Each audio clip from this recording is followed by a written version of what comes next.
Takaw disgrasya sa mga motorista at siklista ang kawalan ng Center Island at kalat-kalat na concrete block sa magkahiwalay na kalsada sa Quezon City. Nasolusyonan ang mga reklamong yan na idinulog sa inyong Kapuso Action Man. Ang kawalan ng Center Island sa Colonel Bonnie Serrano Avenue sa Quezon City ang idinulog ng inyong Kapuso Action Man sa DPWH Quezon City, 2nd District Engineering Office, Marso ngayong taon. Imbes kasi na ginhawa, perwisyo raw ang dulot ng road widening project, ang gitnang bahagi, tad-tad ng kalat, tinubuan na ng halaman at may debris pa ng semento. Ang aming lente, ilang beses ding may naispatang nagka-counterflow sa hindi nila lane. Ang concern ko is yung etong kahabaan ng Bonnie Serrano na nagkaroon ng expansion recently and then walang follow through. Ayon sa District Engineer, taong 2018 nagsimula ang road widening project ng ahensya. Mayroong 4 phases ang proyekto na nagkakahalaga ng 170 million pesos at nitong March 18, nagsimulang ipatupad ang ika-4 o huling phase na may habang 564 meters.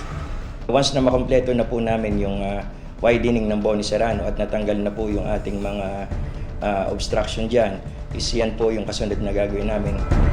Sa aming pagbalik sa lugar, natapos na ang huling phase ng proyekto na kasalukuyan ng nilalatagan ng Center Island. Good news din ang bubugad sa amin sa kabaan ng bike lane sa East Avenue, Quezon City. Ang inirereklamong concrete blocks, inilapit ng inyong Kapuso Action Man sa DPWH Quezon City 2nd District Engineering Office nitong Hunyo. Nakakalat tulad yan, hindi pantay yung pagkalagay.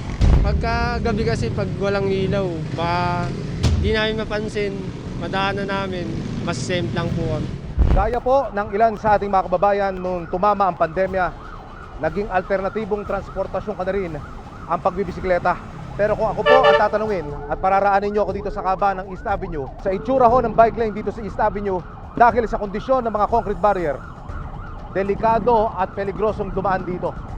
Ang mga nabiyak na nagkadurog-durog na semento, nag-uslian na wala sa pwesto at mga blocking na paurong sa gitna, ngayoy tuluyan ng inalis sa bike lane, gaya ng naging rekomendasyon ng DPWH Quezon City, 2nd District Engineering Office sa lokal na pamahalaan ng Quezon City.